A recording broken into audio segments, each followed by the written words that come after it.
Hey guys, I'm going to show you how to fix if Teams cannot share screen. So first, make sure you're using the latest version of Teams. So click the three dots in the top right corner, then check for updates. So if an update is available, install it and restart the app. Then see if that works.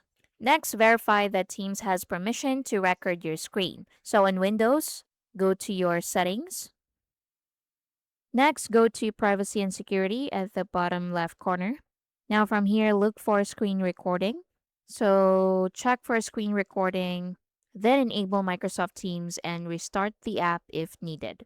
Now, if screen sharing is still unavailable, close Teams completely. So, click the X button to close it. Hey guys, quick one before we continue. My team and I publish step-by-step tutorials on useful software, apps, and tools to help you get things done every single day. And so if you're finding these videos useful, I'd really appreciate if you hit that subscribe button and give this video a like. And of course, so that you'll never miss out when we release more tutorials just like this one. Now, let's continue. And reopen it and see if that works.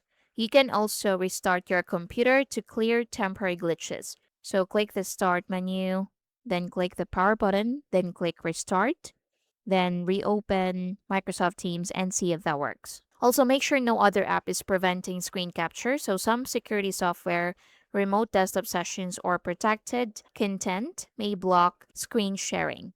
If you're on a work or school account, your organization's administrator may have disabled screen sharing.